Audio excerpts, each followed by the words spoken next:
வணக்கம் நண்பர்களே, நம்ம இந்த வீடியோவில் என்ன பார்க்க போகிறோம்னா டிஎன்பிஎஸ்சி எக்ஸாம் அதில் குரூப் 4க்கான நோட்டிஃபிகேஷன் ரிலீஸ் பண்ணியிருக்காங்க.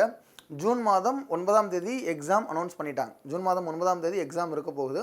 அப்போ இதற்கு முந்தைய ஆண்டுகளில் டிஎன்பிஎஸ்சி தேர்வில் அப்போ குரூப் 1, குரூப் 2, குரூப் 4 எடுத்துக்கிட்டிங்கன்னா குரூப் 1 பேட்டர்ன் வேறு, குரூப் 2 பேட்டர்ன் வேறு, குரூப் 4 பேட்டர்ன் வேறு. என்ன ஒன்றுனா குரூப் 2க்கும் குரூப் 4க்கு ஒரே ஒரு வித்தியாசம் வரும்னா, இதே நீங்கள் குரூப் 2ல் ஜென்ரல் தமிழ் எடுத்துக்கலாம், இல்லைன்னா ஜென்ரல் இங்கிலீஷ் எடுத்துக்கலாம். அது ஒன்று தான். ஜிஎஸ் 75 கேள்வி வரப்போகுது. அதே மாதிரி ஆப்டிடியூடில் 25 கொஸ்டின் வரப்போகுது. சரியா? ஆனால் குரூப் 4 பொறுத்தளவில் ஜென்ரல் தமிழ் மட்டும்தான் இருக்க போகுது. அதே மாதிரி ஜிஎஸ் ப்ளஸ் ஆப்டிடியூடுன்னு சொல்லி இருக்க போகுது. சரிங்களா? ஜிஎஸ் ப்ளஸ் ஆப்டிடியூட் எல்லாருக்குமே ஜென்ரல் தமிழ் தான். ஆனால் சிலபஸில் சில சேஞ்சஸ் இருக்கும். சரிங்களா? குரூப் 2வில் இருக்கக்கூடிய சிலதுனா குரூப் 4ல் இருக்காது. இப்போ யூனிட் 9 எக்ஸாம்பிள் யூனிட் 9 எடுத்துக்கிட்டிங்கன்னா குரூப் 2ல் ஒரு 8 இல்லை 9 டாபிக் வச்சுருந்துருப்பாங்க. ஆனால் குரூப் 4க்கு வந்து ஒரு 3 டாபிக் தான் வச்சுருந்துருப்பாங்க. இப்போ குரூப் 4ல் கேட்கக்கூடிய தரம், அந்த குரூப் 4ல் கேட்கக்கூடிய பொது தமிழ் தரம், அதே மாதிரி பொது அறிவியல் அந்த தரம் பார்த்திங்கன்னா ரொம்ப வேறுபடும். அப்போ எந்தெந்த தேர்வுகள் இதற்கு முந்தைய ஆண்டுகளில் நடந்திருக்கும்ல, 2013, 2014, 2015, ஏன்னா அப்போ ஒரு பேட்டர்ன், அப்போலேருந்து இது வரைக்கும் இப்போ 2018, 19, 2022 நடந்துச்சுல, இந்த மாதிரியான கேள்விகள் எப்படி கேட்டிருக்காங்க, இதுதான் நம்ம இந்த வீடியோவில் பார்க்க போகிறோம். சரியா? அதில் ஃபஸ்ட்டு நம்ம மார்க் வெயிட்டேஜ், ஒரு சப்ஜெக்ட்டு எதில் இம்பார்ட்டன்ஸ் கொடுத்து படிக்கணும். சரிங்களா? எந்த சப்ஜெக்டில் இது வரைக்கும் டிஎன்பிஎஸ்சி குரூப் 4ல் அதிகமாக, ஏன்னா எல்லாமே படிப்பாங்க, எந்த சப்ஜெக்டில் அதிகமான மார்க் மதிப்பெண் வருதோ அதை விட்டுட்டு போயிடுவாங்க. புரியுதா? ஆனால் அதில் தான் அதிகமான ஃபோக்கஸ் கொடுத்து படிக்கணும். கோர் சப்ஜெக்ட்னு சொல்லுவாங்க. இப்போ குரூப் 4 எடுத்துக்கிட்டிங்கன்னா கோர் சப்ஜெக்ட்னு சொல்லுவாங்க. கோர் சப்ஜெக்ட் என்ன சார் கோர் சப்ஜெக்ட் அப்படின்னு எடுத்துக்கிட்டிங்கன்னா, ஒன்று யூனிட் 8, ரெண்டாவது பாலிட்டி, மூணாவது ஐஎன்எம், நாலாவது சயின்ஸ். சரிங்களா? இது 3 ரொம்ப முக்கியம். இதே நீங்கள் குரூப் 2, குரூப் 1 எடுத்துக்கிட்டா, குரூப் 2, குரூப் 1 எடுத்துக்கிட்டா கோர் சப்ஜெக்ட் எடுத்தப்ப unit 9, unit 8, unit 9, polity, INM. புரியுதா? இது வந்து குரூப் 1, குரூப் 2க்கான கோர் சப்ஜெக்ட். அந்த கோர் சப்ஜெக்ட் குரூப் 4க்கு இந்த யூனிட் 9ங்கிறது ஒரு 3 டாபிக் தான் கொடுத்துருப்பாங்க. சரியா? ரைட்டு. இதற்கு முந்தைய ஆண்டுகளை எப்படின்னா கேள்விகள் கேட்டிருக்காங்க அப்படின்னு சொல்லி பார்ப்போம். எக்ஸாம்பிள் இது 2018, 19, 22 நடந்த குரூப் 4 எக்ஸாம். இந்த இருக்கக்கூடியது பார்த்தீங்கன்னா 2018 நடந்த குரூப் 4 எக்ஸாம், 2019 நடந்த குரூப் 4 எக்ஸாம், அதே மாதிரி 2022 நடந்த குரூப் 4 எக்ஸாம். இதற்கு அடுத்து 2013, 2014 அதையும் நான் உங்களுக்கு காட்டுறேன். அப்போ நான் எப்படி கேட்டிருக்கான்னு சொல்லி.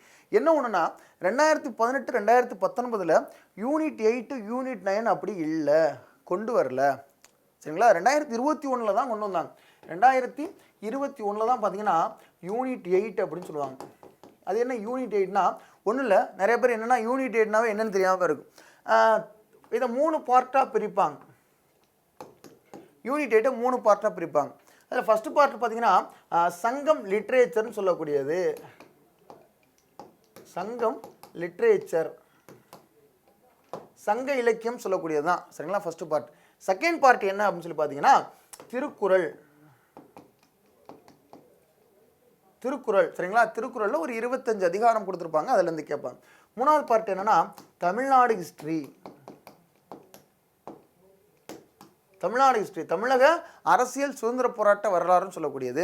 அப்போ ஏர்லி ரிவோல்ட் எகெயின்ஸ்ட் பிரிட்டிஷ், தமிழ்நாட்டில் என்னென்ன அரசியலில் தொடக்க கால கிளர்ச்சிகள் நடந்துச்சு, பூலித்தேவர்லேருந்து வீரபாண்டிய கட்டபொம்மன், மருது சகோதரர்கள், வேலு நாச்சியார், தீரன் சின்னமலை, இது சம்மந்தமாக படிக்கிறது மாதிரி இருக்கும். இதை தாண்டி நீதி கட்சி, அது சம்மந்தமாக படிக்கிற மாதிரி இருக்கும். தமிழகத்தில் தோன்றிய அரசியல் இயக்கங்கள் சம்மந்தமாக படிக்கிற மாதிரி இருக்கும். தமிழகத்தில் சமூக சீர்திருத்த இயக்கங்கள் சொல்லக்கூடியது படிக்கிறது மாதிரி இருக்கும். அதே மாதிரி தமிழகத்தில் இருக்கக்கூடிய பெண்மணிகள் இந்திய விடுதலை போராட்டத்தில் யார் யாரெல்லாம் ஈடுபட்டாங்க அது சம்மந்தமாக படிக்கிற மாதிரி இருக்கும். தமிழக அரசியல் தலைவர்கள் சம்மந்தமாக படிக்கிற மாதிரி இருக்கும். இது எல்லாமே யூனிட் 8ல் வரக்கூடியது. யூனிட் 8ல் வரக்கூடியது. இது 2021 தான் கொண்டு வந்தாங்க. யூனிட் 9 என்னன்னா, இதுவும் 2020. யூனிட் 9 என்னன்னா டெவலப்மெண்ட் இன் தமிழ்நாடு, அட்மினிஸ்ட்ரேட்டிவ் டெவலப்மெண்ட் இன் தமிழ்நாடுன்னு சொல்லுவாங்க. தமிழ்நாடு வளர்ச்சி நிர்வாகம். சரிங்களா? டெவலப்மெண்ட் அண்ட் அட்மினிஸ்ட்ரேஷன் இன் தமிழ்நாடுன்னு சொல்லுவாங்க. தமிழ்நாட்டுடைய வளர்ச்சி நிர்வாகம் சொல்லக்கூடியது. சரியா? அப்போ 2021 இந்த டாபிக் புதுசாக கொண்டு வந்த நேரத்தில் என்ன சொல்லியிருந்தாங்கன்னா, டிஎன்பிஎஸ்சி தேர்வுகளில் இந்த யூனிட் 8, யூனிட் 9 தான் அதிகமான கேள்விகள் கேட்கப்படும்னு டிஎன்பிஎஸ்சி சொல்லியிருந்தாங்க.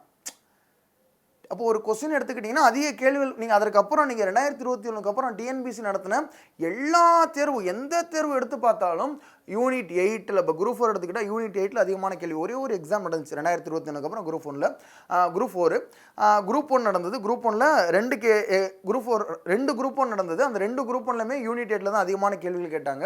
குரூப் 2 ஒன்று நடந்துச்சு, அதுலேயும் யூனிட் 8ல் தான் அதிகமான கேள்விகள் கேட்டாங்க. குரூப் 3 இருக்கட்டும், டிஎன்பிஎஸ்சி என்னென்ன எக்ஸாம் நடத்துகிறாங்களோ எல்லாத்துலேயுமே யூனிட் 8 யூனிட் 9 அதிகமான கேள்விகள் கேட்குறாங்க. சரியா, நம்ம இதில் பார்ப்போம் எப்படின்னா கொஸ்டின்ஸ் கேட்டிருக்காங்க.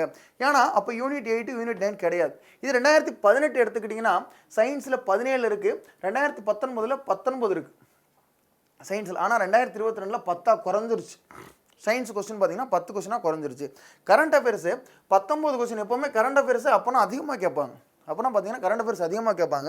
அதுக்கப்புறம் 8 கொஸ்டினாக வந்துருச்சு, இப்போ 7 கொஸ்டினாக வந்துருச்சு. ஏன்னா புதுசாக யூனிட் 8 யூனிட் 9 வந்துருச்சுல. சரியா, அடுத்து ஜாகிரஃபி எடுத்துக்கிட்டிங்கன்னா 5 கேள்விகள் ஜாகிரஃபியில், 7 கேள்விகள் ஜாகிரஃபியில், 6 எப்போவுமே மீடியமாக 5 6 7 இந்த ரேஷியோவில் தான் ஜாகிரஃபியில் வரும். அதற்கு முன்னாடினா ஜாகிரஃபியில் அதிகமான கேள்விகள் கேட்பாங்க. சரியா, ஹிஸ்ட்ரி எடுத்துக்கிட்டிங்கன்னா 9 கேள்விகள் 11 கேள்விகள், இங்கே 7 கேள்விகள். பாருங்கள், ஹிஸ்ட்ரியில் ஒரு 7 கேள்விகள் வந்துடும், ஐஎன்எம்மில் ஒரு 6 கேள்விகள் வந்துடும், யூனிட் 8ல் ஒரு 17 கேள்விகள் வந்துடும். ஹிஸ்ட்ரி ஐஎன்எம் யூனிட் 8 மட்டுமே எவ்வளோ வருது பாருங்கள். 2022 எவ்வளோ வந்திருக்கு பாருங்கள். 17 17 6 23 இங்கே ஒரு 30 கேள்விகள் இதிலேருந்து வந்துருச்சு. இதில் ஹிஸ்ட்ரி ஐஎன்எம் யூனிட் 8. சரி, இதோட பாலிட்டியும் சேருங்க. பாலிட்டி ஒரு 11 கேள்வி வந்திருக்கு, அப்போ 41 கேள்வி வந்துருச்சு. பாலிட்டி யூனிட் 8 ஹிஸ்ட்ரி ஐஎன்எம் இதை சேர்த்திங்கன்னா 41 கேள்வி கேட்டிருக்காங்க. 75 கேள்வி 41 கேள்வி கேட்குறாங்க. சயின்ஸில் ஒரு 10 கேட்டிருக்காங்க, கரண்ட் அஃபேர்ஸ் ஒரு 7 கேட்டிருக்காங்க, எக்கனாமியில் ஒரு 8 கேட்டிருக்காங்க. சரிங்களா, யூனிட் 9ல் ஒரே 3 கேள்வி. இதே நீங்கள் குரூப் 1 எக்ஸாம் குரூப் 2 எக்ஸாம் எடுத்திங்கன்னா யூனிட் 9ல் அதிகமாக வரும். ஒரு அனாலிசிஸ் பண்ணி பார்க்கணும். இதே பாலிட்டி எடுத்துக்கிறங்க, 12 வருது, 16 வருது, 11 வருது. எப்போவுமே ஆவரேஜாக ஒரு 13 கேள்வி வச்சுக்கிறோம். பாலிட்டியில் ஒரு 11 மாறலாம், இல்லை 15 மாறலாம், 10க்கு மேலே தான் கேட்பாங்க. 10க்கு மேலே தான் கேட்பாங்க. ஐஎன்எம்ல அதே மாதிரி 6 8 6 இந்த ரேஷியோவில். ஏன்னா ஐஎன்எம் சொல்லக்கூடியது ஹிஸ்ட்ரியிலே வந்துடும்ல, சில கேள்வி ஹிஸ்ட்ரியில் வரும், ஐஎன்எம்ல வரும், யூனிட் 8ல் தமிழ்நாடு ஹிஸ்ட்ரின்னு சொல்லக்கூடிய டாப்பிக்கில் வரும்ல. உங்களுக்கு அப்படி பிரித்து வருது. இதுக்கு முன்னாடி 2014 15லனா ஹிஸ்ட்ரி இண்டஸ் வேலி சிவிலைசேஷன்லேருந்து லாஸ்ட் இந்தியன் இண்டிபெண்டன்ஸ் வரைக்கும் ஒரே தான் ஹிஸ்ட்ரியாக கொடுத்துருவாங்க. ஆனால் இப்போ அதை பிரிச்சுட்டாங்க. சரிங்களா, ஹிஸ்ட்ரின்னு சொல்லக்கூடிய ஏன்ஷியன்ட் மிடிவல் அந்த ஹிஸ்ட்ரியில் வச்சுட்டாங்க. அதே மாதிரி மாடர்ன் இந்தியாவை ஐஎன்எம்ல வச்சுட்டாங்க, தமிழ்நாடு ஹிஸ்ட்ரி யூனிட் 8ல் வச்சுட்டாங்க. சரிங்களா, இது 2018 2019 2022 உள்ளது. சரியா, இப்போ இது வந்து பார்த்தீங்கன்னா 2013 டிஎன்பிஎஸ்சி குரூப் 4 2013. டிஎன்பிஎஸ்சி குரூப் 4 2013 இருக்கக்கூடியது 2013.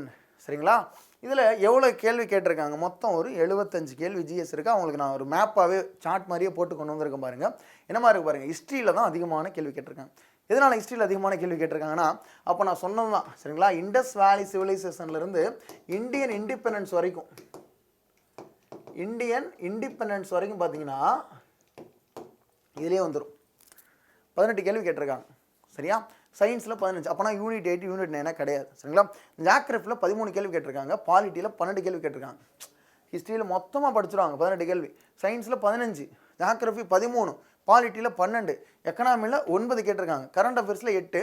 அதில் யார் என்னென்ன புக்கு எழுதுனாங்கன்னு சொல்லி மட்டுமே 3 கேள்வி கேட்டிருந்திருக்காங்க. அதில் 2013 எப்படி கேட்டிருந்திருக்காங்க, யார் என்னென்ன புத்தகம் எழுதுறான்னு சொல்லி மட்டுமே ஒரு 3 கேள்விகள் கேட்டிருந்திருக்காங்க. சரிங்களா, அது ஒரு மேப் மாதிரி ஒரு போட்டு வந்துருங்க. சரிங்களா, ஹிஸ்ட்ரியை பொறுத்தளவு ஒரு 18 இருக்குது, அதே மாதிரி சயின்ஸை பொறுத்தளவு ஒரு 15 இருக்குது, ஜாகிரஃபி பொறுத்தளவு ஒரு 13 இருக்குது, பாலிட்டி பொறுத்தளவு ஒரு 12 இருக்குது, எக்கனாமி பொறுத்தளவு ஒரு 9 இருக்குது, 8 கேள்வி கரண்ட் அஃபேர்ஸ் பொறுத்தளவு இருக்குது. எதுக்கு அதிகமான வெயிட்டேஜ் இருக்குது அப்படின்னு சொல்லக்கூடிய இதெல்லாம் சேர்ந்து தான் ஜிஎஸ்.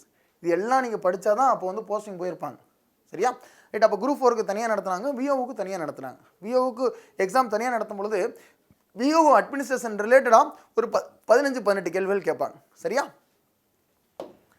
அடுத்து டிஎன்பிஎஸ்சி குரூப் 4 2014 இருக்கக்கூடியது. 2014 எப்படி கேட்டிருக்காங்க பாருங்கள். ஹிஸ்ட்ரியில் 16 கேள்வி வந்திருக்கு, சயின்ஸில் 15 கேள்வி வந்திருக்கு, ஜாகிரஃபியில் 6 கேள்வி வந்திருக்கு, பாலிட்டியில் 14. அப்போ எல்லா நீங்கள் 13 எடுத்துக்கிட்டாலும் 14 எடுத்துக்கிட்டாலும் இந்த ஹிஸ்ட்ரி பாலிட்டி, சரிங்களா, நீங்கள் இது எல்லாமே சமூக அறிவியல் பாடத்திட்டத்தெல்லாம் படிப்பீங்க. சரிங்களா, சமூக அறிவியல் பாடப்புத்தகம் சொல்லி படிச்சிருப்போம்ல, அதில் தான் அந்த ஹிஸ்ட்ரியும் படிச்சிருப்பீங்க, அதுவும் பாலிட்டியும் படிச்சிருப்பீங்க. 14 கொஸ்டின்ஸ் கேட்டிருக்காங்க. எக்கனாமி ஜாகிரஃபியும் அதில் தான் படிச்சிருப்பீங்க, 8 கேள்வி படிச்சிருப்பாங்க. கரண்ட் அஃபேர்ஸில் 16 கேள்வி கேட்டிருக்காங்க பாருங்கள். கரண்ட் அஃபேர்ஸ்னால் அப்போ அதிகமாகவே வரும், அதிகமாகவே கரண்ட் அஃபேர்ஸ் கேட்பாங்க. இப்போ கரண்ட் அஃபேர்ஸ் வந்து 7 இல்லை 8 5 6 5 6 7 8 இந்த ரேஷியோ. யாருமே கரெக்டாக எக்ஸாக்டாக எவ்வளோ தான் வரும்னு சொல்ல முடியாது. சில கேள்விகள் அது பாலிட்டிலையும் சேர்க்குற மாதிரி இருக்கும், எக்கனாமிலையும் சேர்க்குற மாதிரி இருக்கும், கரண்ட் அஃபேர்ஸில் சேர்க்குற மாதிரி இருக்கும். சில கேள்வி ஐஎன்எம்லையும் சேர்க்குற மாதிரி இருக்கும், ஹிஸ்ட்ரிலையும் சேர்க்குற மாதிரி இருக்கும். சில கேள்வி ஐஎன்எம்லையும் சேர்க்குற மாதிரி இருக்கும், பாலிட்டிலையும் சேர்க்குற மாதிரி இருக்கும். சில கேள்வி பாலிட்டிலையும் சேர்க்குற மாதிரி இருக்கும், கரண்ட் அஃபேர்ஸில் சேர்க்குற மாதிரி இருக்கும். புரியுதா? ஜாகிரஃபிலையும் சேர்க்குற மாதிரி இருக்கும், எக்கனாமிலையும் சேர்க்குற மாதிரி இருக்கும். அந்த மாதிரி ஒரு சில கேள்விகள் வந்து ஒரே ஒரு குறிப்பிட்ட சப்ஜெக்டில் சேர்க்க முடியாது. சரிங்களா? 2 சப்ஜெக்ட்டுக்கும் பொதுவாக இருக்கும். Okay, right. இப்போ ரைட், இந்த மாதிரி பேட்டர்னில் தான் கேட்டிருக்காங்க. இதற்கு முன்னாடி 2013 14 இந்த காலகட்டத்தில், அதே மாதிரி 2018 22 இந்த காலகட்டத்தில் இப்படி தான் கேட்டிருக்காங்க. இப்போ எல்லாருக்குமே என்ன தெரியுது, இதில் டிஎன்பிஎஸ்சி குரூப் 4னு சொல்லி எடுத்துக்கிட்டால் டிஎன்பிஎஸ்சி அனௌன்ஸ் பண்ணிட்டாங்க. ரொம்ப ரொம்ப முக்கியமாக அதிகமான கேள்விகள் எதுலேருந்து வரப்போகுது, யூனிட் 8 தான் வரப்போகுது. யூனிட் 8 3ஆக பிரிப்பாங்கன்னு சொன்னேன். சரிங்களா? யூனிட் 8 3ஆக பிரிப்பாங்கன்னு சொன்னேன். ஒன்று சங்கம் லிட்ரேச்சர்னு சொன்னேன், ரெண்டாவது திருக்குறள், மூணாவது தமிழக வரலாறு, தமிழக அரசியல் சுதந்திர வரலாறு, அரசியல் சுதந்திர போராட்டம் சொல்லக்கூடியது. அப்போ நீங்கள் தமிழ் பொதுத்தமிழ் அப்படின்னு சொல்லக்கூடிய படிச்சிங்கன்னா இந்த 2 டாபிக் ஈஸியாக படிச்சிடலாம். சங்க இலக்கியம் சொல்லக்கூடியதும் திருக்குறள் என்பதும் பொதுத்தமிழ் நீங்கள் படிச்சிங்கன்னா, பொது தமிழ் படிச்சிங்கன்னா நீங்கள் ஈஸியாக படிச்சிடலாம். சரிங்களா? இந்த டாபிக் பொறுத்தளவில் உங்களுக்கு இந்த வேலுநாச்சியார், பூலித்தேவர், சின்னமருது, பெரிய மருது, அதே மாதிரி தீரன் சின்னமலை, இவங்க காலகட்டத்தை தாண்டி ஒரு கேள்விகள் கேட்பாங்க. எப்போவுமே அது ரிலேட்டடாக கேள்விகள் கேட்டிருக்காங்க. நீங்கள் எடுத்து பாருங்கள், கேள்விகள் கேட்டிருக்காங்க. இதை தாண்டி சமூக சீர்திருத்த இயக்கம் சொல்லக்கூடிய ஒரு டாபிக் இருக்கும். சமூக சீர்திருத்த இயக்கம் சொல்லுவாங்க. இதில் ஒரு டாபிக் இருக்கும். இதில் வந்து கொஸ்டின்ஸ் கேட்பாங்க. யார் யார் என்னென்ன மாதிரியான இயக்கம், வைகுண்ட சுவாமிகள் என்ன கொண்டு வந்தாங்க, பெரியார் என்ன கொண்டு வந்தாங்க, அயோத்திதாச கண்டிதர் என்ன கொண்டு வந்தாங்க, எம்சி ராஜா என்ன கொண்டு வந்தாங்க, இரட்டைமலை சீனிவாசன் என்ன கொண்டு வந்தாங்க, அதெல்லாம் படிக்கிற மாதிரி இருக்கும். வள்ளலார் என்ன கொண்டு வந்தாங்க, அதெல்லாம் படிக்கிற மாதிரி இருக்கும். இதை தாண்டி இந்த பெண்கள் பங்கு, இந்திய விடுதலை போராட்டத்தில் தமிழக மகளிரின் பங்குன்னு சொல்லுவாங்க. இந்திய விடுதலை போராட்டத்தில் தமிழக மகளிரின் பங்கு அப்படின்னு ஒரு டாபிக் இருக்கும். இதுல இருந்து கட்டாயம் ஒரு கேள்வி கேட்பாங்க. இது நீங்கள் படிச்சுக்கிட்டீங்கன்னா தமிழில் கூட ஒரு 2 கேள்வி எழுதலாம். புரியுதா? அப்படி மிக்ஸ் ஆகி தான் அதில் வரும். யூனிட் 8 பொறுத்தவரை ரொம்ப முக்கியமானது. அடுத்து டிஎன்பிஎஸ்சி குரூப் 4ல் பாலிட்டிங்கிறது ரொம்ப முக்கியம். பாலிட்டியில் குரூப் 4ல் ஃபஸ்ட்டு பேசிக்காக இருக்கக்கூடியது கட்டாயம் படிச்சுக்கிறேங்க. பேசிக்காக ஒரு அட்டவணை எத்தனை அட்டவணை இருக்குது, ஃபஸ்ட்டு எத்தனை அட்டவணைக்கு இருந்துச்சு, இப்போ எத்தனை அட்டவணை இருக்குது, எந்தெந்த அமெண்ட்மெண்ட்டில் அந்த அட்டவணை சேர்த்தாங்க, பகுதி என்னென்ன பகுதி எதை பற்றி சொல்லுது, சரிங்களா? என்னென்ன பகுதி எதை பற்றி சொல்லுது, எதுனா நம்ம எங்கேருந்து மூலங்கன்னு சொல்லுவாங்க, சோர்சஸ் ஆஃப் கான்ஸ்டியூஷன் சொல்லுவாங்க, அது சம்மந்தமாக. அதே மாதிரி அரசியல் நிர்ணய சபை சம்மந்தமாக, கான்ஸ்டியூஷன் அசம்பிளி இருக்குல்ல அது சம்மந்தமாக, ஃபண்டமெண்டல் ரைட்ஸ் சம்மந்தமாக. பொதுவாக ஆர்டிக்கல் 1லேருந்து 50 வரைக்கும் நீங்கள் நல்லா தரவாக படிச்சுக்கிறீங்க. இதிலேருந்தே ஆர்டிக்கல் வச்சு ஒரு 2 கேள்வியாவது கேட்டுருவாங்க. ஆர்டிக்கல் 1லேருந்து 50 வரைக்கும். சரிங்களா? குடியரசுத் தலைவர், அதே மாதிரி வந்து அந்த நேரத்தில் யார் கரண்ட் அஃபேர்ஸில் ரொம்ப முக்கியத்துவம் வாய்ந்தவங்களாக இருக்காங்க, ஸ்டேட் கவர்மெண்ட்டு, கவர்னர் சம்மந்தமாக. இது இல்லாமல் எலெக்ஷன் கமிஷன், தேர்தல் ஆணையம் சம்மந்தமாக கேட்பாங்க. இது இல்லாமல் மத்திய மாநில உறவுகள்னு சொல்லக்கூடியது, மத்திய மாநில உறவுகள்னு சொல்லுவாங்கல்ல, எப்போவுமே இதுலேருந்து கொஸ்டின்ஸ்லாம் வரும். சரிங்களா? சென்டர் ஸ்டேட் ரிலேஷன் சொல்லக்கூடிய அந்த டாபிக், அதுலேருந்து எப்போவுமே கேள்விகள் கேட்பாங்க. சரிங்களா? தேர்தல் ஆணையம் அது சம்மந்தமாக கேள்விகள் கேட்பாங்க. இந்த ரீசெண்டாக இப்போ கூட எலெக்ஷனாக வரப்போதில் அப்போ தேர்தல் ஆணையம் சம்மந்தமாக ஒரு கேள்விகள் கேட்கலாமா? இதோட ரிலேட் ஆகக்கூடிய கரண்ட் அஃபேர்ஸ்னால் என்னென்ன இருக்குது. சரிங்களா? பஞ்சாயத்து ராஜ்லேருந்து கட்டாயம் ஒரு கேள்வி வரும்.